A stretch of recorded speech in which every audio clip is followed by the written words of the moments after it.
하나님의 복된 말씀 같이 찾아 얻겠습니다. 사도행전 제28장 1절로 10절의 말씀까지입니다. 네, 이 계시 말씀을 한 절씩 나누어서 교독하시고 마지막 절 합독하실 때 살아계신 하나님의 음성을 들을 수 있기를 원합니다.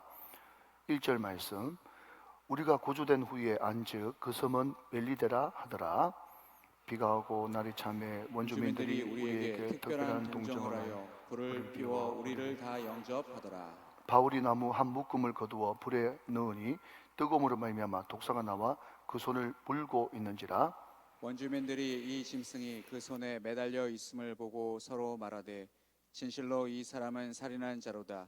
바다에서는 구조를 받았으나 공의가 그를 살지 못하게 함이로다 하더니 바울이 그 짐승을 불에 떨어버림에 조금도 상함이 없더라. 그들은 그가 붙든지 혹은 갑자기 쓰러져 죽을 줄로 기다렸다가 오래 기다려도 그에게 아무 이상이 없음을 보고 돌이켜 생각하여 말하되 그를 신이라 하더라. 이 섬에서 가장 높은 사람 버블리오라 하는 이가 그 근처에 토지가 있는지라. 그가 우리를 영접하여 사흘이나 친절히 머물게 하더니 보블리오의 부친이 열병과 이질에 걸려 누워있거늘 바울이 들어가서 기도하고 그에게 안수하여 낫게 하며 이러므로 섬 가운데 다른 병든 사람들이 와서 고침을 받고 후한 예로 우리를 대접하고 떠날 때에 우리 쓸 것을 배에 실었더라. 아멘 아멘. 오늘 새벽에 이제 평소 때보다 조금 적은 숫자가 모이셨는데 제가 좀 권면드리고 싶은 것은 오늘 새벽에 설교한 것을 여러분들이 꼭 한번 유튜브를 찾아서 들어보시면 참 좋겠다 싶어요. 제가 설교를 해서도 제가 은혜를 많이 받았어요. 그래서 왜 사람들이 폭풍 속으로 그냥 끌려 들어갈 수밖에 없는가, 그리고 그 폭풍 속에서 어떻게 하면 빠져나올 수 있는가, 여기에 대해서 제가 말씀을 전했으니까 꼭 한번 유튜브를 통해서 들어보시기를 원하고요. 여러분, 제가 창세기 35장 설교하면서 야곱이 돌아왔습니다. 또 하나님 앞에 결단했습니다. 또 하나님 앞에 제단도 쌓았습니다. 그럼에도 불구하고 베델 그 이후라고 하는 설교 제목으로 그럼에도 불구하고 야곱에게 고난은 있었다 없었다? 있었다 하는 겁니다. 어떤 고난이요? 자기가 가장 사랑했던 라헬이 죽고, 자기의 큰아들 르우벤이 자기 소모를 성폭행하고, 또 자기 아버지 이삭이 죽고, 계속해서 안 좋은 그런 인간적으로 보면 불행들이 계속 연속으로 나오는 것을 보게 된다는 것입니다. 여러분, 만약에 이 사도행전이 성경이 아니고 동화책이고 또 우리의 감동을 이끌어내는 드라마 같은 시나리오라면 사도 바울이 각고의 노력 끝에 1차, 2차, 3차 전도 여행을 하고 또 감옥에 오랫동안 갇혀 있었더니 사도행전 맨 마지막 28장에 가서 사도 바울이 드디어 로마에 도착해가지고 복음을 전했더니 전 로마가 복음화 되었더라. 그러면 얼마나 여러분 아름다운 한 편의 드라마로 끝나겠어요? 그런데 사도행전 28장은 그렇게 끝나지 않는다는 거예요. 이 말을 다른 말로 바꾸면 우리 인생이 그렇게 우리가 원하는 대로 펼쳐지지 않는다라는 것을 성경은 말하고 있다 하는 거죠. 자, 여러분 보십시오. 사도 바울이 그 폭풍 속에서 살아남을 것을 이야기하면서 드디어 이 배가 한 섬에 걸리게 될 것이다 라는 예언을 환상 가운데 본 하나님의 말씀을 통해서 전하게 됩니다. 자, 그랬으면 그 뒤에 안전하게 한 섬에 걸려서 구사일생이 돼야 되는데 그 이후에도 여러분 이런 사건이 펼쳐지는 것을 보게 됩니다. 자, 여러분 몇 절 보시는가 하면 사도행전 27장 30절 말씀을 한번 보시기 바랍니다. 27장 30절 말씀. 사공들이 도망하고자 하여 이물에서 닻을 내리는 채 하고 그룻배를 바다에 내려놓거늘 그랬습니다. 자, 여러분 이 장면이 뭔가 하면요, 여러분 이해를 돕기 위해서 이게 세월호 사건의 원판이다 이렇게 보시면 됩니다. 세월호 사건의 원판.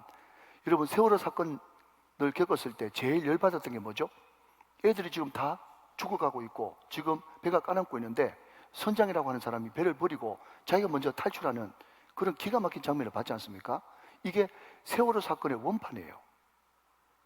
자, 여러분 폭풍 가운데 사도 바울이 말씀을 받았습니다. 그리고 정말 그 말씀대로 한 섬에 점점 가까이 다가와서 물이 점점 줄어들고 하더니 곧 한 섬에 도착할 것 같은 그런 감동을 받았어요. 그런데 그렇게 사도 바울의 말대로 일이 펼쳐졌으면 사람들이 대동단결해 가지고 같이 서로 도우면서 사랑하면서 화합하면 얼마나 좋겠습니까? 그런데 그 중에 항상 희한한 놈들이 있다는 거예요. 뭐죠? 선장과 또 선원들, 그 배를 전문적으로 이렇게 운영할 수 있는 그 사람들이 자기들 살려고 소위 말하면 소형 보트를 내려가지고 몰래 탈출하려고 했던 그 사건이 벌어졌다는 거예요. 사도 바울이 그 이야기를 로마 군인에게 하게 되고 로마 군인이 그것을 알고 밧줄을 끊어가지고 몰래 탈출하는 것을 끊어버렸죠. 자, 여러분, 여기서 우리가 하나 살펴볼 것은 뭔가 하면 우리가 하나님의 은혜라고 할 때 자꾸 어떤 생각을 하는가 하면 내가 가만히 있고 아무것도 안 하는 그것이 믿음이요 하나님의 은혜인 줄 압니다. 여러분, 영어 속담에 이런 이야기가 있어요. 내가 너를 도울 수 있게 너는 나를 최선을 다해서 도와라. 여기서 나는 하나님이고 너는 너예요. 하나님이 너를 도울 수 있게 너는 나를 최대한 어떻게 하라고요? 도우라. 이것을 여러분 우리 교회 버전으로 바꿔볼까요? 하나님의 은혜와 시작 인간의 최선이에요. 여러분, 어떤 학생이 말이죠, 하나님께서 은혜 주실 줄로 믿고 하나님께서 좋은 대학 보내주실 줄로 믿고 공부 안 하고 가만히 있으면요 그 믿음대로 정확하게 떨어집니다. 그러니까 여러분, 하나님의 도우심을 간구하는 사람은요 더 열심히 노력해야 되고 더 최선을 다해야 되고 더 긍정적으로 생각해야 되고 더 열심히 노력해야 되는 그것이 우리에게 주어진 사명이란 말이죠. 여러분 꼭 기억하십시오. 하나님이 너를 돕기를 원한다면 너도 최선을 다해서 하나님을 도와라.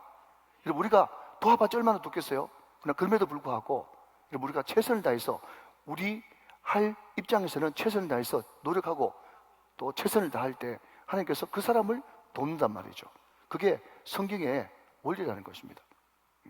사도 바울이 하나님께서 그냥 말씀을 주셨다고 해가지고 다 살 거다, 반드시 너는 가이사 앞에 설 거다, 이 배에 탄 사람들 다 너한테 줄 거다 라고 이야기했었을 때 그럴 줄로 믿습니다 하고 가만히 있었으면 여러분, 선장하고 선주가 다 배에서 내려가지고 가버리면 어떻게 되는 겁니까? 남는 거는 표로밖에 없는 거예요.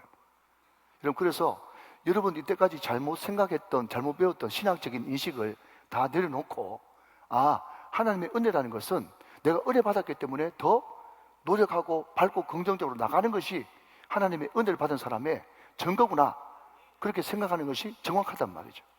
믿으시면 아멘. 자, 한 걸음 더 나가서 여러분, 그렇게 말씀을 받았으면 이제 안전해야 되잖아요. 그 뒤에 모든 것이 만사형통해야 되지 않겠습니까? 그런데 방금 첫 번째 위기가 왔죠. 그 위기가 뭡니까?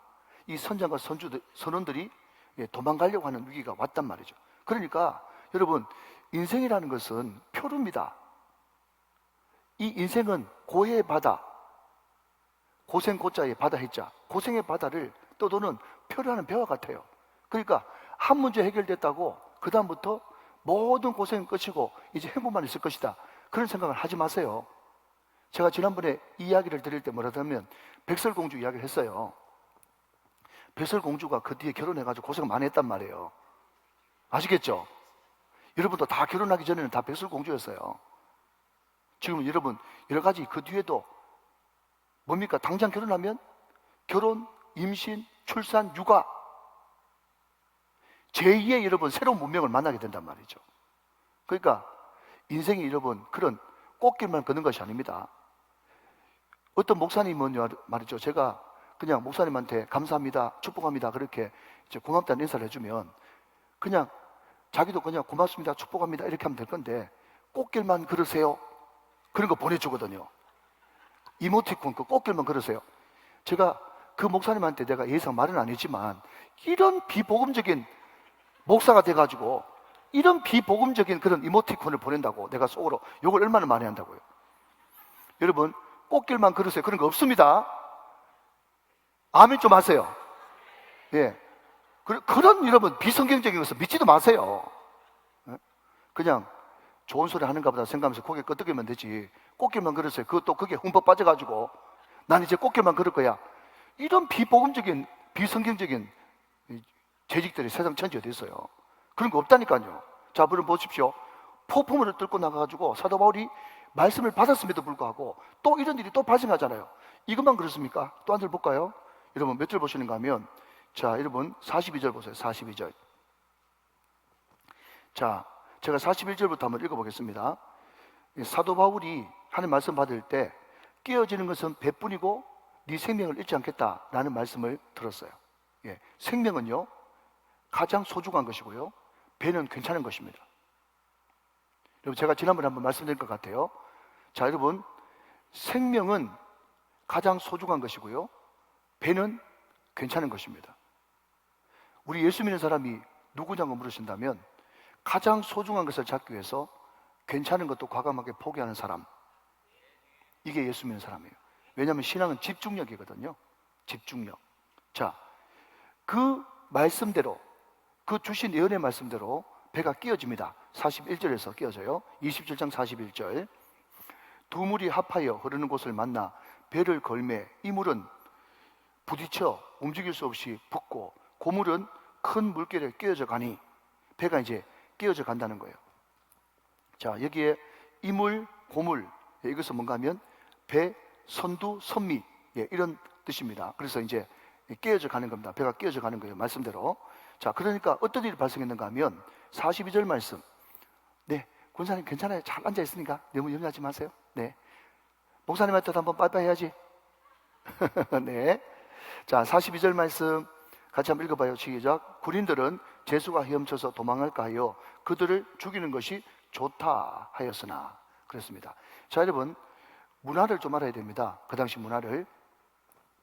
왜 이 로마 군인들이 그 죄수를 죽이려고 하는가 하면요, 그 당시 로마법에서는 자기가 관할하고 자기가 감독하던 그 죄수가 어떤 모양이든지 도망치거나 탈출을 하게 되면 그 죄수가 가지고 있는 그 죄를 그 군인에게, 그 경비병, 수비병한테 똑같이 묻게 돼 있어요. 그러니까 만약에 어떤 사태가 발생해 가지고 죄수들이 도망친다 그러면요, 자기가 죽느니 차라리 그 사람들을 죽이는 것이 그들의 매뉴얼이었어요. 그러니까 이 사람들이 지금 죄수 신분으로 로마에 가게 되는데, 이 사람들이 도망쳐 가니까 당연히 군인들은 로마법에 따라서 훈련을 받았으니까 이 사람들을 죽이려고 하는 것이 당연하죠. 그런데 그때 하나님께서 마음을 주시고 하나님께서 붙여주신 율리오라고 하는 백부장이 사도 바울을 살리려고 이 모든 276명의 이 죄수들을 다 살리는 장면이 나옵니다. 사랑하는 여러분, 사람의 마음은 하나님만이 주장하십니다. 그러니까 사도 바울이 말씀을 받고 계시를 받았음에도 불구하고 자기가 죽을 수밖에 없는 여러 가지 상황이 또 몰려오는 거예요. 그러니까 그 인생은 표류하는 인생인 거죠. 한 치 앞을 내다볼 수 없는 표류하는 배 같은 인생이 우리 인생이다 라는 것입니다. 자, 그런데 그런 인생을 어떻게 해주시느냐. 자, 여러분 1절 말씀을 이제 넘어가서 보도록 하겠습니다. 1절 말씀. 우리가, 자, 여러분 여기 우리라고 하는 말이 나올 때는 항상 따라 나오는 사람이 이 사도행전을 기록한 누가, 그리고 마게도냐 사람 아리스다고가 우리라고 하는 이 복수에 항상 포함되어 있습니다. 제가 아리스도가를 좀 이렇게 살펴봐야 되는데, 이게 살펴보면 또 옆으로 너무 많이 나가게 돼서 다음에 한번 살펴보도록, 시즌2 할 때 살펴보도록 하고요. 사도 바울 곁에는 항상 누가와 아리스도가가 로마 끝까지 같이 동행한 것을 보게 됩니다. 여러분, 하나님께서 고난 가운데 있어도 사도 바울을 많이 위로하는 것은 그 고난 가운데 있는 사도 바울에게 의사 누가도 붙여주시고, 또 전혀 사도 바울과 피 한 방울도 안 섞이고, 또 전혀 생김새도 다른 마게도니아, 그 마게도니아는 지금 어딘가 하면 북그리스거든요. 그러니까 조각성처럼 잘생긴 하얀 피부의 아리스다고, 그 사람을 같이 붙여주셔서 마음도 위로하시고 병도 고쳐주시는 따뜻한 하나님, 그 하나님이 우리 하나님이신 줄로 믿으시기 바랍니다. 자, 우리가 구조된 후에 그랬습니다. 자, 여러분 여기도 밑줄 한번 그어보시면 좋겠습니다. 구조된 후에. 자, 여러분 제가 사도행전 27장 1절 말씀에도 어디에 밑줄 긋는가 하면 27장 1절 다시 한번 보시면요, 우리가 배를 타고 이달리아로 가기로 작정됨에, 이 작정됨에 제가 밑줄을 그었어요. 자, 이 작정됨에라는 이 단어를 제가 설명하면서 뭐라고 이야기했는가 하면, 우리가 작정했어요? 작정되었어요? 라고 물어봤어요. 자, 다들 한번 대답해 보세요. 여러분, 우리가 작정했어요? 작정되었어요? 작정되었습니다. 여러분, 다시 한번요. 인생은 처음부터 끝까지 철저히 능동태가 아니라 수동태입니다. 하나님의 은혜, 하나님의 절대 주권이 우리를 잡고 있어요. 베드로에게 말씀하셨던 것처럼 네가 젊었을 때는, 신앙이 없었을 때는 네 스스로 띠뛰고 돌아다니지만은 나중에는 다른 사람이 너를 띠띠우고 네가 팔을 벌리게 될 것인데, 그렇게 말씀하셨잖아요. 그러니까 우리가 신앙이 더 깊어지고 은혜가 깊어지면 깊어질수록 우리는 점점 하나님의 은혜에 사로잡힌 수동태 인간이 되어져 간다. 이것이 은혜의 축복이라는 것이다. 믿으시면 아멘. 오늘도 여러분 찬양하고 기도하고 말씀드리면서 오직 사랑에 매여 살아갈 수 있는 저와 여러분 되시기를 주님의 이름으로 축원합니다. 자, 여러분, 표류하는 내 인생, 마치 큰 폭풍 위에 그냥 난파된 표류하는 배처럼 떠돌아다니는 내 인생이 말이죠, 구조됐지 않습니까? 누구에 의해서? 예수 그리스도에 의해서 구조된 거예요. 여러분, 이것을 구원이라고 불러요. 구원. 자, 그런데 너무 여러분 기가 막혀서 뭔가 하면, 나중돼 가지고 그 섬, 내가 섬에 걸리리라 해가지고 그 말씀대로 섬에 딱딱 걸렸는데, 그 섬이 어딘가 하면 멜리데라고 하는 섬이에요. 멜리데. 그런데 여러분 놀라운 것은요, 이 멜리데라고 하는 이 섬의 뜻이 뭔 줄 아십니까? 피난처, 이런 뜻이에요. 야, 기가 막히지? 자, 여러분 종합해 보면 이렇습니다. 우리 인생도 내 멋대로 살려고 마음대로 떠돌아다니는 인생이 있는데, 내 뜻대로 되는 것은 아무것도 없고 모든 것이 내 뜻대로 안 되는 표류하는 그런 인생을 살았어. 그런데 그때 어느 순간 카이로스, 하나님의 때에 하나님께서 나를 찾아오셔서 나를 만나주시고 나를 구원해 주시고 구조해 주셨어요. 그런데 도대체 나를 구조해 주시고 구원해 주신 이분이 누군가 봤더니 그분이 진정한 나의 피난처가 됐어요. 믿으시면 아멘 하시기 바랍니다. 여러분, 이것이 복음이에요, 복음. 자, 여기서 여러분 멜리데 섬을 한번 지도를 한번 보시겠습니다. 자, 첫 번째 그림 보여주시면, 자, 여러분 이것도 너무너무 기가 막힌 거예요. 자, 가이사라 시돈에서 이제 출발해 가지고 쭉 이제 했는데, 저기서 여러분 미양이라고 하는 곳에서 더 좋은 곳에 가서 피하려고 이제 항해를 강행하다가 난파를 만들어 가지고 표류하기 시작해 가지고 쭉 떠내려와 가지고 어디까지 갔는가 하면, 저 위가 여러분 이달리아로 기록되어 있는 로마고 말이죠. 또 그 밑에 시칠리아 섬이 있고 거기 멜리데가 있는데, 이 멜리데가 지금이 어딘가 하면 몰타 섬이에요. 몰타 섬. 예, 저는 안 가봤습니다만은 가본 사람 이야기를 들으면요, 몰디브는 저리 가라 할 정도로 아름다운 섬이랍니다. 예, 몰타 섬이에요. 몰타 섬. 네. 자, 그 다음 사진 한번 띄워주시면, 자, 여러분 이제 현대의 지금 이제 몰타 섬인데, 예, 시칠리아, 예, 이탈리아 반도가 저기 있고 바로 시칠리아가 있고 그 밑에 조그마한 섬이 몰타, 이것이 성경은 멜리데라고 부릅니다. 그러니까 난파된 시점에서부터 저 몰타까지 거리가 무려 얼마인가 하면요 750km예요 2주 동안, 성경 보면요 2주 동안 난파당해가지고 떠내려왔는데 750km를 떠내려왔단 말이죠. 자, 그런데 여러분 지도를 좀 보고 나니까 제가 깜짝 놀랄 것이 뭔가 하면, 자, 여러분 한번 이렇게 한번 생각해 보십시오. 자, 난파돼 가지고, 그러니까 이쪽으로 안 내려오고 저쪽으로 내려가든지 밑으로 내려갈 수도 있잖아요. 무슨 말인지 이해되십니까? 이해되시죠? 그러니까 저기서 난파됐으면 얼마든지 동서남북 사방으로 그냥 밀려갈 수도 있고 죽는 것이 더 확률이 많고 그렇지 않겠습니까? 그런데 풍랑을 만났는데 떠내려왔는데 섬에 덜커덩 걸리는데, 그 섬이 바로 이탈리아 반도 바로 밑에 있는 몰타 섬이라. 750km를. 그때 당시는 GPS가 없었기 때문에 별 보고 사람들이 찾아가는 하고 항해를 하는데, 그냥 폭풍우가 쳐가지고 별도 달도 아무것도 볼 수 없는 칠흑 같은 어둠에 14일, 얼마나 무서웠겠어요.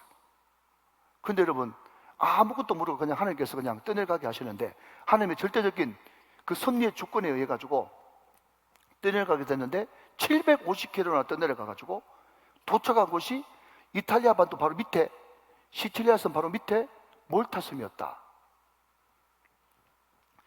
여러분, 저는요 이것을 딱 발견하는 순간 저도 모르게 제 입에서 찬송이 나오는 거예요. 어떤 찬송인지 아십니까? 여러분 아시면 같이 한번 따라해 보십시오. 이 풍랑으로 인하여 더 빨리 갑니다. 믿으시면 아멘. 풍랑이 일었어요. 폭풍이 일었어요. 얼마든지 여러분 딴 데로 갈 수 있어요. 그렇지만 여러분, 사명자는 결단코 사명이 끝나기까지 죽지 않는다. 사도 바울에게 사명이 있고 하나님께서 너 반드시 가이사 앞에 서야 될 거야, 로마 가서도 복음 전해야 될 거야 라고 하는 그 말씀이 있으니까, 그 말씀이 있는 사명자에게 사랑하신 여러분, 그 폭풍까지도 어쩔 줄 모르고 폭풍에 떠밀려 하면서 막 떠밀려 갔는데 배로 가는 것보다 더 빨리 이탈리아 반도 바로 밑에 도착하는, 이거 도대체 뭔지 여러분 한번 여쭤볼 테니까 무조건 아니라고 하십시오. 우연이죠? 아니죠. 여러분, 하나님의 섭리 가운데 있죠.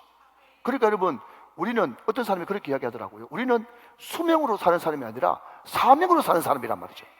물론 여러분, 이것을 건강관리하지 말라라는 말이 아니지만, 건강관리에 여러분 크게 혼신을 들여가지고 살아도, 여러분 제가 모셨던 스승 목사님은 말이죠, 본인이 뚱뚱하시고 건강관리를 잘 안 하시고 이 숨쉬기 운동하고 이렇게 항상 자기 운동하는데 이 운동밖에 안 해요. 목사님 마십니까? 그랬더니 나 지금 운동해 그러더라고. 이렇게만 하시고 운동을 이렇게 하시는 거예요. 그래가지고 목사님, 그래도 이제 일도 많으시고 하니까 운동 좀 하셔야 됩니다. 제가 그렇게 이야기를 하니까, 그때마다 목사님이 늘 단골 메뉴로 하는 것은, 자기가 아는 장로님이 계신데 나이가 75인데 75세 축구까지 하는 건강한 사람인데 축구하다 죽었대. 그런 이야기 하면서 하는 말이, 사람 수명은 하나님 앞에 달려있는 거야. 사명자는 죽지 않아. 늘 그 이야기 했어요. 여러분, 모세도 한번 보십시오. 모세도 뭐죠? 120살까지 신명기 34장에 보면 눈이 흐리지 않고 기력이 쇠하지 않았대요. 백내장도 없고 녹내장도 없고 전혀 움직이는데 지장이 없었어요. 그러나 그럼에도 불구하고 충분히 건강히 살 수 있음에도 불구하고 모세에게 주어진 출애굽의 사명, 광야의 사명이 끝나니까 하나님께서 데려가시지 않습니까? 그러니까 여러분, 그렇게 데려가는 거예요. 그래서 우리는 뭐로 살지 말고, 수명으로 살지 말고 사명으로 살아야 되는 거예요. 자, 여러분 인사 시간 돌아왔습니다. 우리는 수명으로 살지 말고 사명으로 삽시다. 시작. 우리는 수명으로 살지 말고 사명으로 삽시다.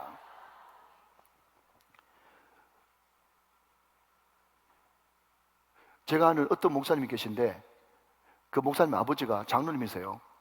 근데 그 장로님 전화번호가요 7788이야. 어쨌든 영원히 그냥 팔팔하게 살고 싶다. 또 어떤 성도들 보니까요 8899야. 99까지 팔팔하게 살고 싶다. 그랬더니 어떤 사람은 또 욕심이 많아가지고 0088이야. 100살 때까지 팔팔하게 살고 싶다. 전화번호도 막 그렇게 많이 만든대요, 재밌게. 그래서 내 전화번호 뜻이 막 이렇다고 막 그래 이야기를 하더라고요. 여러분, 그냥 그럼에도 불구하고 99까지 100살까지 살아도 그 요양원에서 그렇게 살면 그게 무슨 의미가 있겠어요? 여러분, 우리는 수명이 아니라 사명으로 사는 사람입니다. 사명자는 결단코 죽지 않는다. 그것을 여러분 확신하면서 살면 참 좋겠어요. 자, 여러분 2절 말씀 봅시다. 비가 오고 날이 참해 원주민들이, 옛날에는 이 원주민들을 토일이라고 이렇게 옛날 성경에는 해놨는데, 저는 제일 처음에 이 성경 보면서 토일이라 그러니까 그냥 아프리카 사람 그 코에다가 이제 뼈다귀 그냥 거치라는 사람으로 알았어요. 그러니까 그 사람이 아니고, 이 사람들은 페니키아 후손인데, 페니키아의 원조가 어딘가 하면 두로와 시돈 해양 민족이거든요. 그런데 페니키아 민족의 첫 번째 근거지가, 아까 우리가 그 살펴봤던 그 지도에 밑으로 내려가면 아프리카의 튀니지인데, 그 튀니지가 1차 모여 사는 그런 집성촌이고, 그리고 두 번째가 몰타섬이에요. 그러니까 두로와 시돈의 혈통을 가진 페니키아족. 그러니까 이 사람들이, 로마는 외지인이고 유대인으로 보면은 이방인인데 그럼에도 불구하고 이 사람들이 우리가 생각했던 것처럼 아프리카 초장처럼 이렇게 코에 이제 뼈 꽂고 있는 그런 사람이 아니고, 예, 문명인이었고 나이스한 사람들인데 그럼에도 불구하고 로마에 비해서 아웃사이드에 있었던 사람이다, 외지인들이다, 이렇게 보시면 정확한 번역입니다. 그런데 이 원주민들이 이제 난파되어 온 그 사람들한테 친절을 베풀어요. 근데 여러분, 여기에 밑줄을 제가 긋고 싶은 것은 뭔가 하면 특별한 동정을 하여, 거기에 밑줄을 한번 그어보시면 좋겠습니다. 특별한 동정을 하여, 특별한 동정을 하여. 자, 여러분 들어보십시오. 제가 여러분 사도 바울의 사람들 로마서 16장을 제가 연구를 하다가 제가 어떤 자료를 보니까 디모데의 무덤이, 우리가 여러분 바티칸에 방문하게 되면 항상 성 베드로 성당을 제일 먼저 가보는데, 정말 성경을 제대로 아는 사람은 그 옆에 있는 성 바울 성당을 갑니다. 성 바울 성당. 그 성 바울 성당에 가면 바울의 무덤이 있는데 그 바울의 무덤 밑에 디모데의 무덤이 같이 있어요. 여러분, 바울은 평생 독신으로 살았죠. 그럼에도 불구하고 바울은 절대로 외로운 사람이 아니었어요. 바울이 여러분 인생 살면서 많은 배신과 아픔도 겪었지만 그럼에도 불구하고 좀 전에 말씀드렸듯이 평생 같이 했던 누가도, 평생 같이 따라다녔던 아리스다고도 있고요. 하나님께서 붙여주시니까 여러분 꼭 믿으시기 바랍니다. 정말 절친한 인간관계는 하나님이 붙여주시고 하나님이 맺혀주시는 그런 관계인 거예요. 하나님이 붙여주시니까 율리오라고는 백부장, 아무 피 한 방울 섞이지 않은 사람인데 로마법을 어겨서면서까지 사도 바울을 살려주고, 또 여기에 보니까 멜리데 사람, 사도 바울의 자기의 프로젝트 가운데는 이 사람이 전혀 안중에도 없던 사람이었는데 그 섬에 덜커덕 걸려갔는데 그 사람들이 나이스하게 쿨하게 그 사람들을 받아들여주고 음식도 제공해주고, 그리고 여러분 좀 잘해줬으면 성경에서, 이 점잖은 책 성경에서 특별히 동정했다고 그렇게 이야기하고 있겠습니까? 여러분, 저는 우리 아이들을 위해서 기도할 때 다른 기도도 많이 하지만 하나님 우리 아이들에게 정말 좋은 사람을 많이 붙여주셔서 사람 잘 만나는 복을 주십시오, 그렇게 기도하고 있거든요.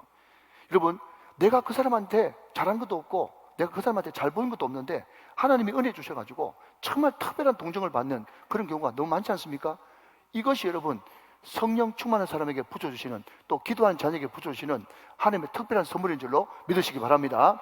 그래서 여러분들도 그 사람이 나한테 잘한 것이 없다고 할지라도 하나님께서 마음 주시면 정말 아낌없이 아가페적인 사랑으로 그 사람을 사랑해주고, 그렇게 되어질 때 여러분이 그 사람한테 선대하고 후대할 때 여러분 자녀가 여러분 외국에 있든지 군대에 있든지 지방에 있든지 어디 가든지 상관없이 정말 아무 이유 없이 특별한 그런 동정과 사랑으로 사랑받는 그런 역사가 일어날 줄로 믿습니다. 하나님께서 이런 역사를 통해서 하나님 나라를 세워 가시는 거죠. 자, 여러분, 거기서 이제 겨울바람에 14일 동안 먹지도 못하고 홀딱 이제 비에 젖었으니까 얼마나 춥겠어요. 그러니까 불을 피워준단 말이죠. 그런데 이 불을 피우는 그때 이 독사라고 하는 놈이 말이죠, 말랐고 거기 가서 동면을 취했는지 모르겠지만 나무 사이에서 동면을 취했던 모양이죠. 그래서 여러분 한번 상상해 보십시오. 불을 피우는데 이제 나무 묶음을 이렇게 가지고 이제 거기 이제 불을 피웁니다. 많은 사람들, 276명 사람들이 다 불을 쬐야 되니까 나무가 많이 필요하지 않겠어요? 자, 이해되시죠? 고개를 끄덕끄덕. 그런데 그때 게을러 터진 그 독사라고 하는 놈이 나무 사이에서 동면을 하다가 갑자기 잠자고 있는데 뭔가 뜨겁거든. 아, 뜨거라 하면서 신경질 나가지고 확 물었는데 그게 누구란 말입니까? 사도 바울의 손을 문 거예요. 자, 여러분 3절 4절 말씀 봅시다. 자, 3절 4절 말씀.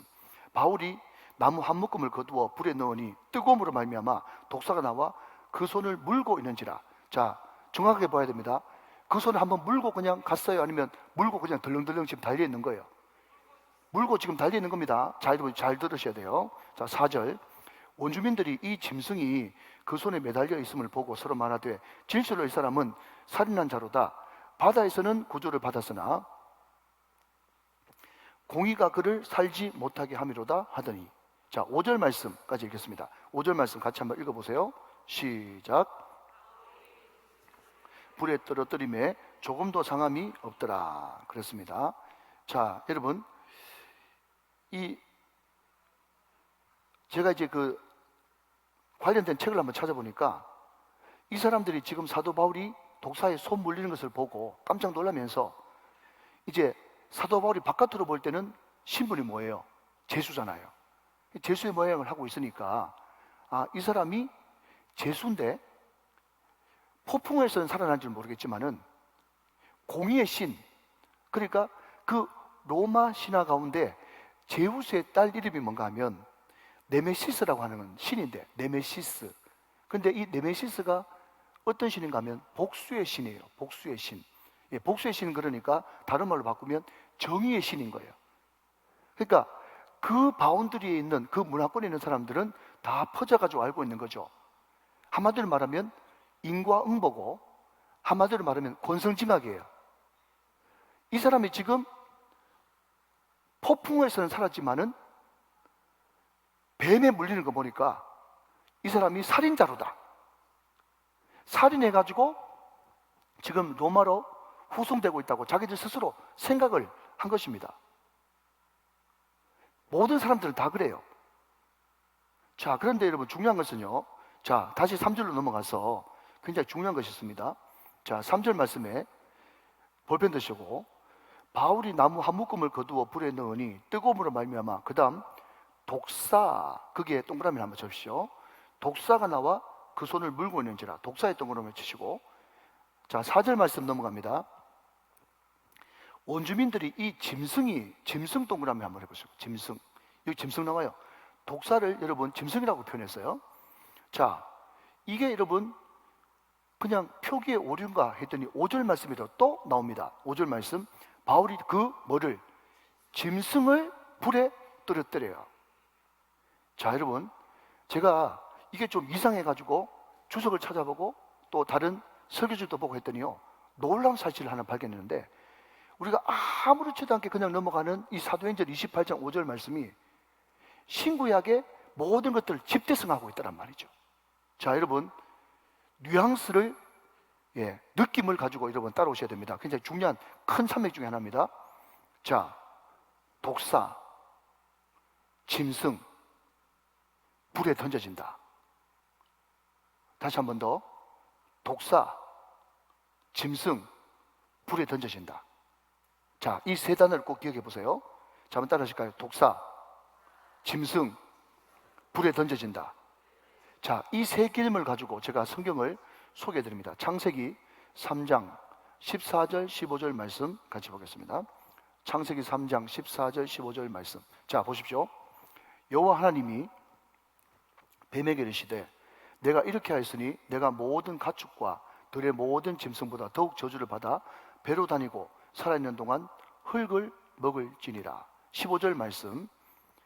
내가 너로 여자와 원수가 되게 하고 내 후손도 여자의 후손과 원수가 되게 하리니 여자의 후손은 내 머리를 상하게 할 것이요 너는 그의 발꿈치를 상하게 할 것이니라. 그랬습니다. 자, 여러분, 아담과 하와 타락 이후에 하나님께서 뱀에게 나타나서, 뱀의 후손 곧 사단이죠. 사단은 여자의 후손, 누구죠? 예수 그리스도의 발꿈치를 상하게 할 것이고, 여자의 후손 예수 그리스도는 네 머리를 상하게 할 것이다. 이게 원색 복음이에요. 예수님이 결국 사단에게 이겨서 승리할 것을 창세기 3장 14절 15절에서 이미 말씀하고 있는 거죠. 이해되시면 아멘.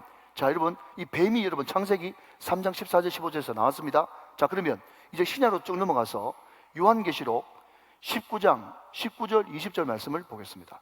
요한계시록 19장 19절 20절 말씀. 자, 보십시오. 또 내가 보매 그 짐승과 땅의 임금들과 그들의 군대들이. 자, 짐승 나왔죠. 여기 나오는 짐승이라고 하는 단어하고 사도행전 28장 5절의 짐승하고 같은 단어입니다. 헬라 원어가 같아요.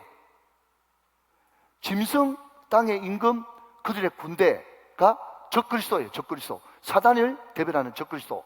이들이 모여가지고 그 말탄 자, 자, 어린 양 보혈 사건 뒤에 말탄 자, 백말 탄 사람, 백말 탄 자, 그분이 누구십니까? 이긴 자 예수 그리스도죠. 말탄 자와 그의 군대와 더불어서 전쟁을 하는 거예요. 예수님의 군대와 사단의 군대가 하늘나라에서 이제 전쟁이 벌어진 것입니다. 자, 그럼 누가 이겼겠습니까? 20절 말씀 보죠. 자, 20절 말씀. 짐승이 잡히고 그 앞에서 표적을 행하던 거짓 선자도 그와 함께 잡혔으니 이는 짐승의 표를 받고 그의 우상에게 경배하던 자들을, 잘 안 보입니다, 표적으로 미혹하던 자라. 자, 그 다음 시작. 이 둘이 산채로 유황불 붙는 못에 던져지겠다. 그렇게 말씀했다는 거예요.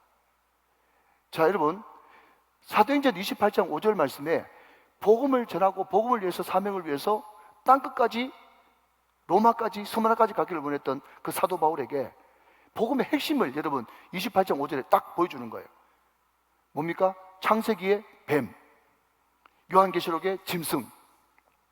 그 짐승이 결국 흰말 탄 예수 그리스도와 하나님의 백성들에게 박살나고 그 모든 세력들이 유황불에 던져짐으로써 어린 양 예수 그리스도가 승리하게 되신 것을 말씀하고 있다는 거죠. 사랑하는 여러분, 예수님이 승리하셨습니다. 예수님이 승리하셨습니다. 복음이 승리합니다. 사명이 승리합니다. 이것을 여러분 사도 바울의 이 독사 물린 이 사건을 통해서 우리들에게 그냥 신구약 전체를 통틀어서 승리하신 예수 그리스도, 사명자의 승리에 대해서 우리들에게 말씀을 던져주고 있는 거예요. 할렐루야. 믿으시면 아멘 하시기 바랍니다. 너무너무 감격스럽죠. 자, 여러분 5절 말씀 다시 했습니다. 바울이 그 짐승을 불에 떨어뜨림에 조금도 상함이 없더라 그랬습니다. 조금도 상함이 없어요. 자, 6절 말씀입니다. 6절 말씀. 그들은 그가 붙든지 혹은 갑자기 쓰러져 죽을 줄로 기다렸다가 오래 기다려도 그에게 아무 이상이 없음을 보고 돌이켜 생각하여 말하되 그를 신이라 하더라 그랬습니다. 자, 여러분, 이것을 가지고 인문학에서는 뭐라고 얘기하는가 하면요, 널뛰기라고 이야기해요. 널뛰기. 여러분, 사람이라는 것은요 항상 널뛰기 합니다. 사람이라는 것은 항상 널뛰기예요. 그러니까 우리가 사람 보고 여러분 신앙생활 하면요 우리도 널뛰기가 될 수밖에 없어요. 교육자들도 심지어 많은 사람들이 자꾸 사람들에게 인정받으려고 합니다. 사람에게 인정받으려고 하는 사람의 가장 큰 약점은요, 끝까지 그 일을 못한다는 거예요. 왜냐하면 너무 쓸데없는 것에 에너지를 뺐기 때문에 끝까지 가지를 못합니다. 그리고 사람이 평가를 잘해주면 올라가고 또 인정 안 해주면 한없이 꺼지기 때문에 사람에게 매여있고 사람에게 인정받기를 원하는 사람은요, 그 사람에 따라서 그 사람도 또한 널뛰기 신앙이 되어지는 것입니다. 이게 굉장히 안 좋은 거예요. 그러니까 여러분 중요한 것은요, 사람들이 나한테 뭐라고 하든지 말든지 상관없이 여러분 그냥 쿨하게 주님만 바라보고 나가는 것입니다. 이게 굉장히 중요한 거예요. 그러니까 여러분, 교회가 부흥되면 말이죠, 교회 안에서도 교회 밖에서도 오만 소리가 다 들리는 거예요. 오해도 있고요, 억측도 있고요, 없는 말도 막 만들어내고 여론을 조성합니다. 잘 들으십시오. 자, 주목. 여러분들이 어떤 큰 비전과 꿈을 향해서 나갈 때 반드시 여러분 두 가지가 여러분을 괴롭힙니다. 하나는 환경의 문제, 하나는 인간관계 문제거든요. 이게 항상 우리 앞에 그냥 과제물로, 장애물처럼 우리를 방해합니다. 그런데 그때 가장 그 환경과 나를 모함하고 나를 배신하고 아프게 하고 힘들게 하고 중상모략하는 그 사람들에게 해줄 수 있는 가장 큰 반격과 피 흘리지 않는 여러분 복수는 여러분들이 죽지 않고 살아서 부흥하는 거예요. 믿으십니까 여러분? 여러분이 무슨 소송을 해가지고 그 사람을 그냥 따끔하게 혼내준다든지 아니면 감옥에 보낸다든지 무슨 법의 처벌을 받게 하는 것이 복수가 아니고, 우리 예수 믿는 사람의 가장 큰 반격과 거룩한 복수는 네가 그렇게 이야기해도 우리 교회는 부흥한단 말이죠. 네가 그렇게 이야기해도 나는 결단코 죽지 않고 살아남는단 말이죠. 이게 여러분 나를 반대하는 사람에게 기독교인들이 할 수 있는 가장 큰 반격이에요. 그러니까 여러분 하는 일에 여러분 더 집중해가지고 집중력을 잃어버리지 마십시오. 사람들 하는 일에, 사람들 하는 말에 놀아나고 널뛰기 하지 말란 말이에요. 여러분 보십시오. 사도 바울이 그냥 독사가 손에 물고 있으니까 무슨 이런 게 다 있나 하면서 툭 그냥 불에 던졌어요. 그러니까 제일 처음에는 저 사람 벌 받는가 보다, 그 사람 살인자가 보다, 자기가 이 폭풍을 선 살아남을지 모르겠지만은 하나님의 공기가, 정의가 저 사람을 그냥 죽이려고 하는가 보다. 여러분 어쩌면요, 여러분 보십시오. 폭풍우는 살아남을 가망성이 단 5% 10%라도 있죠. 그런데 독사에 물리면 그냥 10초, 20초 안에 그냥 피 돌면서 그냥 죽는 거예요, 그냥. 100% 죽는 겁니다. 살아남을 수가 없어요. 여기서도 우리가 보는 것은 뭔가 하면요, 야고보서에 너희가 여러 가지 시험을 만나거든 온전히 기쁘게 여기라 했던 것처럼 여러 가지 시험이 헬라 원어 뜻대로 번역하면요, 형형색색의 시험입니다. 똑같은 시험 오면 얼마나 여러분 한번 레슨을 했으니까 견뎌내기도 쉽겠어요. 그러니까 태풍 하나 더 만나면 그것도 엄청난 일이지만 그럼에도 불구하고 똑같은 종류의 시험이기 때문에 잘 견딜 수 있어요. 그런데 한번 보십시오. 태풍을 만났는데 전혀 엉뚱하게 이제 독사한테 물립니다. 여러분 다 말씀을 깊이 묵상해 보면 그 안에 모든 답이 다 있어요. 아, 전혀 엉뚱한 시험이 나를 또 찾아오는구나. 모든 사람들이 제 주변은 안 좋은 눈으로 쳐다보고 저 사람 죄인이라고 생각을 했는데 나중에 내가 멀쩡하니까 또 신이라고 그 앞에 경배하는 것을 보게 된다는 것입니다. 여러분, 저는 사람의 널뛰기를 보면서 요한복음 9장이 생각났어요. 무슨 이야기인가 하면 거기에 남에서부터 소경된 사람 있잖아요. 여러분, 그 요한복음 9장의 뉘앙스는 뭔가 하면 그 남에서부터 소경된 그 사람 뒤에서 몰래 조용히 아니면 집에 가서 자기들끼리 이야기한 게 아니고 그 사람 세워놓고 다 들리는 앞에서 이야기합니다. 주님, 저 사람이 지금 소경된 것이 저 부모의 죄입니까? 자기의 죄입니까? 여러분, 이게 인간입니다, 여러분. 사람 세워놓고 그런 이야기 한다니까요. 그게 항상 여러분 사람들이 바라보는 시각이죠. 그렇지만 하나님의 시각, 하나님의 세계관, 하나님의 가치관은 그거 아닙니다. 예수님 뭐라고 하셨어요? 이 사람의 죄도 부모의 죄도 아니고 이 사람 이 병을 통해서 또 이 눈 먼 것을 통해서 하나님의 영광을 받으실 것이다.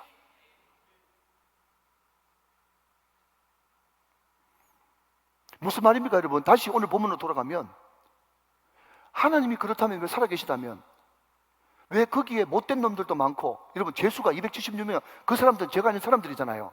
이해되시죠? 듣고 계시죠? 그 사람들은 죄가 있고 거기 여러분 몰래 그냥 빠져나가려고 했던 그 선원들, 그 놈들도 죽일 놈들 아닙니까? 그리고 또 사도 바울 죽이려고 했던 로마 군인들, 그 사람들도 못된 놈들 아닙니까? 그런데 그 못된 놈들 다 놔두고 왜 하필이면 사도 바울 손가락에 독사가 무는 겁니까? 이런 거 질문해 봐야 돼. 이 말씀 묵상이다, 그게. 근데 여러분, 확실한 것은요, 분명한 것은 하나님이 사도 바울 손가락에 독사가 무는 것은 허용하셨지만 하나님은 죽는 것은 허용하지 않으셨습니다.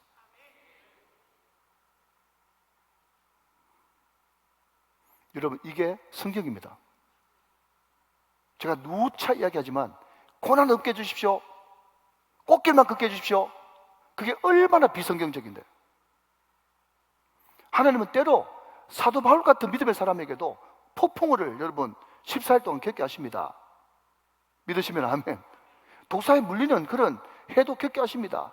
그럼에도 불구하고 여러분, 사도 바울은 독사에 물렸지만 결단코 죽지는 않았단 말이죠. 우리가 독사에 물리는 것 같은 폭풍우를 통과하는 것 같은 그런 어둠이 있어도 우리는 사명을 붙들고 있는 한, 말씀을 붙들고 있는 한 죽지 않는다.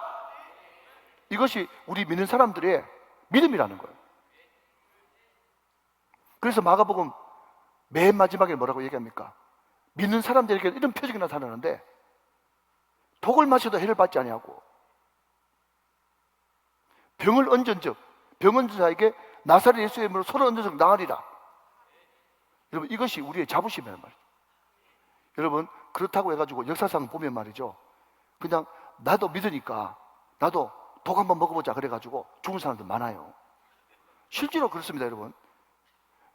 우리 어릴 때만 해도 말이죠, 어릴 때만 해도 산에서 기도하고 내려왔는데 그때는 여러분 말씀이 없으니까 어떤 생각이 드는가 하면 그냥 나사렛 예수 이름으로 기차에 멈춰라 그러면 기차가 막 멈출 것 같더라고. 해봤는데 안 멈춰. 그건 여러분 중요한 것을 잘 들으십시오. 예, 그것은 믿음이 있는 게 아니라 시험하는 거예요, 하나님을. 제 말이 맞죠? 믿음하고 하나님 시험하는 건 다른 것입니다. 믿음은 여러분, 내가 어떤 고난 가운데 있다고 할지라도 그 고난이 나를 침몰치 못할 거라고 하는 이 믿음인 거예요. 반드시 하나님의 말씀은 나를 통해서 이루어 죽어야 말 것이라고 하는 그 믿음이란 말이죠. 이 믿음이 저와 여러분에게 있어야 될 줄로 믿습니다. 자, 여러분 7절 말씀 넘어가 보죠. 7절 말씀. 이 섬에서 가장 높은 사람 보블리오라고 하는 사람이 있었는데 이가 그 근처에 토지가 있는지라 그가 우리를 영접하여 사흘이나 친절히 머물게 하더니 그랬습니다. 자, 이 보블리오라고 하는 이 사람이 그 멜리데 섬의 추장이었는데 그 집에 가서 이제 3일 동안 큰 환대를 받습니다. 그런데 그때 어떤 일이 벌어지는가 하면 8절 보블리오의 부친이 열병과 이질에 걸려 누워있거늘. 여러분 제가 공부를 좀 해보니까 이 멜리데 섬과 그 주변에 있는 사람들이 이 당시에는 음료 대신에 염소 젖을 발효를 시켜가지고 물처럼 이렇게 먹었답니다. 그런데 지금은 어떤 기술을 이용해가지고 그 안에 있는 독특한 독을 이렇게 제거를 시켰는데 그때 당시만 해도 염소 젖을 잘못 먹으면 설사와 복통을 일으키는 거예요. 그러니까 아무래도 이 보블리오의 부친이 연세가 있으신데 염소 젖으로 된 이 음료를 잘못 마셔가지고 열병과 이질이 걸렸어요. 그런데 그 열병과 이질이 걸린 그 보블리오의 부친을 바울이 들어가서 기도하고 그에게 안수하여 낫게 했다라는 것입니다. 안수하여 낫게 했다. 자, 여러분 우리가 여기서 사도 바울의 일상을 보게 됩니다. 우리가 흔히 영어로 루틴이다 그렇게 이야기하죠. 일상. 자, 여러분 제가 이야기하고 싶은 것은 뭔가 하면 사도 바울이 오늘은 말씀 전하는 날, 오늘은 병 고치는 날, 또 오늘은 상담하는 날 이렇게 정하고 사역한 적이 한 번도 없어요. 왜 이 말씀을 드리는가 하면요, 우리도 마찬가지라는 겁니다. 우리도 항상 예수님으로 충만하고 예수님으로 준비되어 있으면 하나님께서 나한테 병든 사람을 붙여주시면 그때는 치유의 날이에요. 믿으시면 아멘. 또 하루는 어떤 사람을 만났는데 심각한 그런 아픔과 상처가 있어가지고 나의 상담을 받기를 원하면 그때는 여러분 카운셀링 상담사가 되는 날입니다. 그리고 어떤 귀신 들린 사람을 내가 만났다 그러면 그때는 영적 전쟁해가지고 고치는 날인 거예요. 여러분 일상이 너무너무 중요한 것입니다. 그리고 항상 그 모든 것 뒤에는 말씀으로 고치고 말씀으로 상담하고 말씀으로 귀신 찌어놓고 쫓아내고 사도 바울이 여러분 그 폭풍을 만나고 그 독사에 물리는 그런 이 고난이 있었음에도 불구하고 결국 말씀과 늘 함께하니까 그 말씀이 결국 그 복음화를 이루어내지 않겠습니까? 여러분 제가 왜 이 말씀을 드리는가 하니까 여러분 다 이제 관심 있는 분들 보셨겠지만은 그 미국 켄터키주에 그 에즈베리 대학이라고 하는 곳에서 그 놀라운 부흥의 운동이 일어났다고 합니다.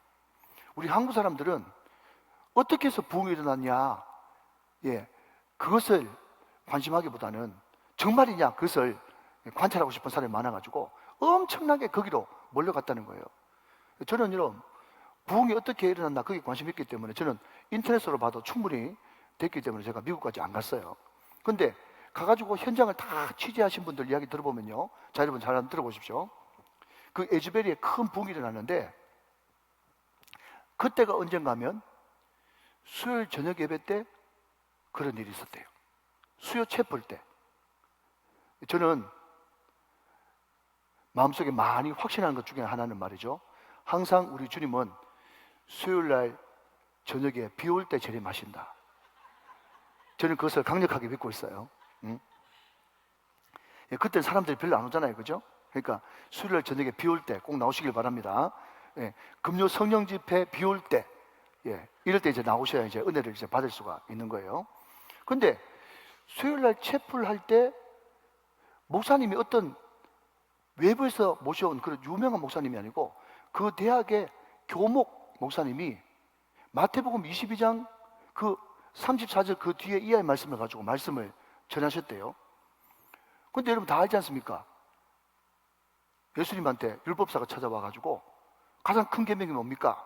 이렇게 물어봤더니 하나님 사랑하는 것이고 이웃 사랑하는 것이다. 그 내용이에요. 그런데 그때 그 교목 목사님이 그 아무래도 대학생들 또 학생들이 주로 있으니까 그게 적용해서 이렇게 이야기를 했다고 합니다. 하나님을 사랑하고 이웃을 사랑하고 거기에 네 친구를 사랑해야 된다. 그 대학생들 중에서 관계가 안 좋은 사람들이 많았단 말이죠. 친구를 사랑해야 된다. 그러면서 그 뒤에 덧붙이는 말, 그런데 친구를 사랑하려고 그러면 먼저 하나님을 사랑해야 친구를 사랑할 수 있다. 그러면서 이 젊은 목사님이 마지막에 숙제를 던져놓고 갔는데 어떤 숙제를 던졌는가 하면 내가 방금 말한 것처럼 하나님을 사랑하지 않고는 친구를 사랑할 수 없기 때문에 혹시 이 자리에 앉아있는 사람들 중에 하나님을 사랑하지 않거나 옛날에 한때 하나님을 사랑했는데 하나님을 사랑하는 마음이 없어진 사람은 하나님을 사랑하는 마음이 생길 때까지 이 자리를 떠나지 말고 기도해라. 그렇게 이야기했다는 거예요. 그때 여러분 아무것도 아닌 말씀이고, 여러분 죄송합니다. 그냥 여러분한테 뭐 평가받는 건 아니지만 여러분 저도 그 정도 설교를 하잖아요. 그렇죠? 그 정도 설교 누가 못하겠어요? 본문 가지고 오늘 본문의 내용은 하나님 사랑, 이웃 사랑인데 너희들 학교 다니니까 지금 제일 가까운 이웃은 친구다. 친구 사랑하는 것이다. 친구 사랑하려고 그러면 먼저 하나님을 사랑해야 친구 사랑할 수 있다. 혹시 이 자리에 있는 사람들 중에서 하나님 사랑을 모르거나 옛날에 한때 사랑했는데 잃어버렸던 사람, 하나님 사랑하는 마음 생길 때까지 그냥 떠나지 말고 기도해라. 그게 그 젊은 목사님, 교목 목사님의 메시지 전부예요. 중요한 것은 뭔가 하면 메시지도 중요하지만 말이죠, 그 단순한 그 말씀을 붙들고 그냥 성령에 의해서 증거된 그 말씀이 가슴에 통 떨어지니까 그 중에 여러분 그 자료는 없습니다. 그 뒤에 자료는 다 있는데 무슨 말인가 하면 몇 명 남아서 기도했는지 그것은 주위에 있는 정은하는 사람들한테만 있고 그때는 관심이 없었잖아요. 그런데 정은에 의하면 한 10명쯤 되는 애들이 말이죠, 그 말씀에 도전받아가지고 계속 그 자리를 떠나지 않고 계속 기도했대요. 그러니까 그 소문이 옆에 친구들한테 들리기를 어떻게 들리는가 하면, 예를 들면 그죠? 예. 누가 지금 내 친구가 그 말씀 듣고 지금 10시간 동안 그 교회에서 안 나오고 계속 기도하고 있단다. 그런 소문이 들려가지고 하루 지나니까 그 배되는 한 30명 정도가 와가지고 같이 기도했답니다. 좀 지나니까 그 인원이 100명 되고 나중에는 300명 되고 나중에는 1000명이 되고 계속 여러분 그 자리를 안 떠나고 계속 기도하니까 당연히 여러분 그 자리를 떠나지 않고 기도하면 약속의 말씀 따라서 성령이 임하시죠. 할렐루야. 성령이 임해가지고 막 울고불고 난리나고 떼굴떼굴 댕기고 하는 그런 역사가 일어나니까 거기서 여러분 대부흥, 소위 말해서 에즈베리의 대부흥 역사가 여러분 거기서 일어난 것입니다. 그러니까 여러분 제가 말씀드리고 싶은 뭔가 하면, 그러면 그 부흥이 켄터키 에즈베리 거기서만 일어나야 되는가? 그게 아니라는 거죠.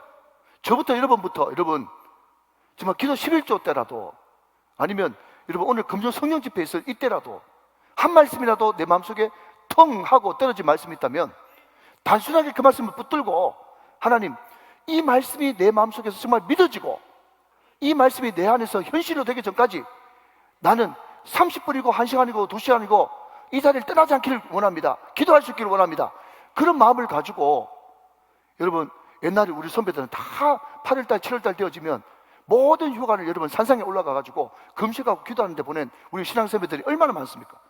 그것처럼 말이죠, 우리도 똑같은 마음으로 그 마음이 생길 때까지 말씀이 내 것이 될 때까지 기도한다 그러면 왜 우정교회 이 예루살렘 홀 가운데 부흥의 역사가 안 일어나겠냐 말이죠.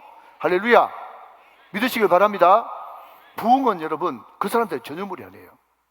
어떤 사람에게 부흥이 일어나는가 하면 단순히 선포되어진 말씀, 그 말씀을 단순한 마음으로 단마음으로 받고 정말 단순한 마음으로 순종하는 그 사람에게 부흥은 똑같이 지금도 찾아온단 말이죠. 주님은 바로 그 사람을 찾으시는 거죠. 오늘 조아일분이 바로 그런 사람이 되어야 됩니다. 말씀이 떨어질 때 그 말씀이 나에게 주신 말씀인 줄 믿고 단순히 믿고 그 말씀이 나에게 정말 꽉 찰 때까지 기도하는 것, 그게 부흥의 역사가 일어나는 것이죠. 할렐루야. 자, 여러분 9절 말씀 10절 말씀 읽고 말씀을 마무리하겠습니다. 이름으로 섬 가운데 다른 병든 사람이 와서 고침받고 10절 말씀 시작. 구한 예로 우리를 대접하고 떠날 때에 우리 쓸 것을 배에 실었더라 그랬습니다. 자, 여러분 그 멜리데 사람들이 사도 바울이 거기서 여러분 석 달간 있었거든요. 그런데 학자들에 의하면 사도 바울이 3달 동안 있는 동안에 여러분 데살로니가 같은 경우에는 3주년대도 교회를 세우는데 이 멜리데 섬이 우리로 따지자면 강화도 정도 되는 섬입니다. 거기에 샅샅이 다니면서 복음을 안 전했겠습니까? 제가 여러분 문헌을 보니까 그 사도 바울 당시에 98%가 예수를 믿었고, 지금도 여러분 이 몰타 섬에 95%가 크리스찬이고, 물론 여러분 그 사람들은 구교를 믿고 있죠. 그래서 몰타 섬에 가면 제일 먼저 처음에 입구에 세워져 있는 것이 성폴 성당이에요. 성바울 성당이 거기에 서 있는 것입니다. 완전히 그 섬이 사도 바울에 의해서 복음화가 된 것이죠. 할렐루야. 여러분, 우리가 가는 곳도 다 성시화 될 줄로 믿으시면 아멘 하시기 바랍니다. 우리가 가는 곳마다 교회가 세워지고 예수 믿는 사람이 나타나야 된단 말이죠. 자, 그런데 그 3개월 동안 은혜 충만, 성령 충만히 받았던 사람, 그 사람들이 이제 사도 바울이 배 타고 떠난다는 소식을 듣고, 여러분 10절 말씀 보니까 후한 예로 사도 바울 일행을 대접했습니다. 기쁨으로, 자원해서, 감사함으로 대접한 것이죠. 그래서 항상 여러분 다른 사람을 섬길 때도, 하나님 앞에 드릴 때도 이 마음, 항상 후한 마음으로, 억지가 아니라, 인색함이 아니라 이런 마음으로 하나님 앞에 드려야 되고 다른 사람을 구제해야 되는 거예요. 여러분, 저는 이 말씀을 보면서 갑자기 뜬금없이, 자, 이것만 나누고 마치겠습니다. 갑자기 뜬금없이 욥이 생각나는 거예요. 욥. 여러분, 욥이 정말 인간적으로는 정말 말하기 힘들 정도의 고통을 겪고 고난을 겪었습니다. 싹 다 날아가 버렸죠. 그런데 그 고난을 다 통과하고 난 이후에 하나님께서 욥에게 새롭고 신선한 갑절의 축복을 주셨습니다. 사도 바울도 마찬가지입니다. 여러분, 사도 바울이 폭풍을 만나가지고 싹 다 날려버렸어요. 그렇지만 여러분, 사명을 감당하는 사람에게는 욥처럼 새롭고 신선한 갑절의 축복을 허락해 주십니다. 흠 것을 버리고 새 것을 받으십시오. 옛 것을 버리고 새 것을 받으십시오. 갑절의 축복이 여러분 가운데 놓여져 있습니다. 주님을 위해서 다 버리면, 주님을 위해서 다 헌신하면 주님께서 새로운 갑절의 축복을 여러분에게 부어주실 줄로 믿습니다. 이 은혜가 저와 여러분 가운데 충만하시기를 주 예수 그리스도의 이름으로 축원합니다. 축복합니다.